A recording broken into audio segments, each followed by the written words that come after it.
banished from Earth Classic Game Room broadcasts from the Intergalactic Space Arcade on its never-ending mission to review everything.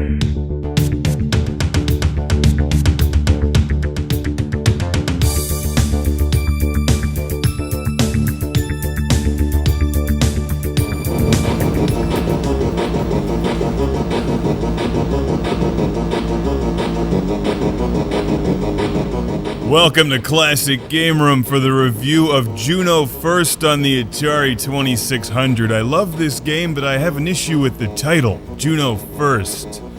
That implies that Truxton comes second, and that's unacceptable.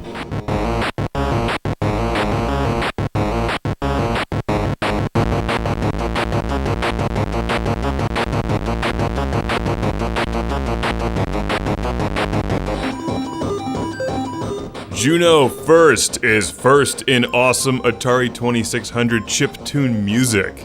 This game sounds impressive. Most impressive. So here's what you do. You start out by rocking out to the menu music, which sadly doesn't play during the game, but it's really impressive because it starts out and you think it'll just repeat, right? Well, it doesn't. It just keeps going and going and going and adding different layers, and it's really good. I have no idea how they got those sounds out of the Atari 2600. And just when it seems like the game couldn't possibly top the intro music, it does. JUNO First is easily one of the best Atari 2600 releases ever created, based on Konami and Gottlieb's 1983 arcade game. This is actually a 2010 release published by Atari Age.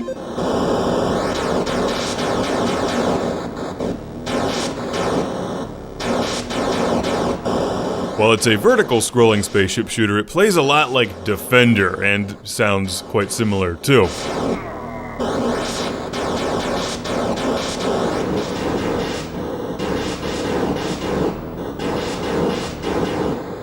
The game plays very smoothly, as you can see, and the controls are excellent.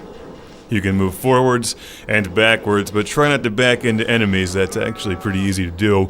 And the game infinitely loops like Defender. You can see the enemies in the distance, and you have to destroy all of them to clear off each wave before you run out of fuel.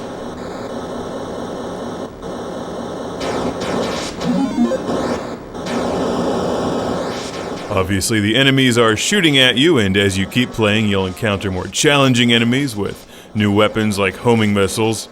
And during each wave, you'll encounter what appears to be a little planet or sphere, and if you shoot that, there's a little guy or astronaut or something in the middle of it.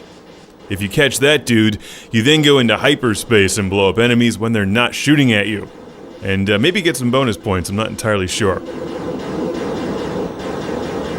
I always left hyperspace with more points than when I entered it, so it does something good for you. JUNO First is not a game that you hear very much about, and that's a shame because it's really good. It was a 1983 arcade machine, and unbeknownst to me, until I received this game and then happened to catch it out of the corner of my eye while I was playing Asteroids, it's on my multicade, so I had it all along. Who knew?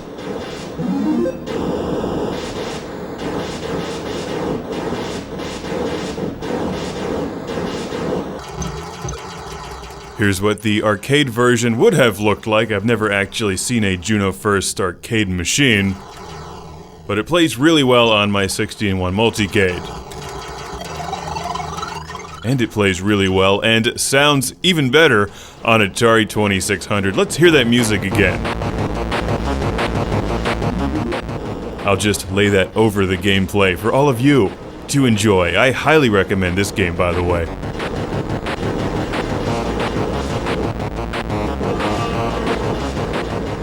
Yes, they're still releasing Atari 2600 games over at AtariAge.com. Which is good, proving that the Atari 2600 still has a lot of life left in it. In fact, they also have a gadget so you can save your high scores for this game. This one was sent to the show along with Beam Rider on the Atari 2600 by Andrew from Minford, Ohio. So a big thanks to Andrew for introducing me to JUNO First, a game I'm enjoying on the 2600 and in the arcades, or well, at least in my arcade. I haven't seen it in anyone else's, but if I do, I'm playing it there too.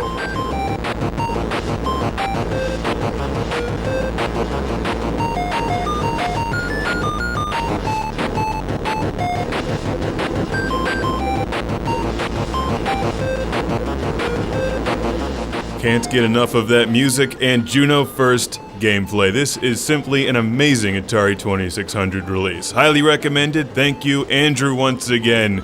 JUNO comes second to Truxton, but the title of the game is still JUNO first.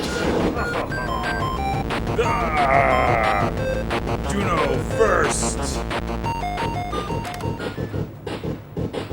Truxton second. Truxton never comes second.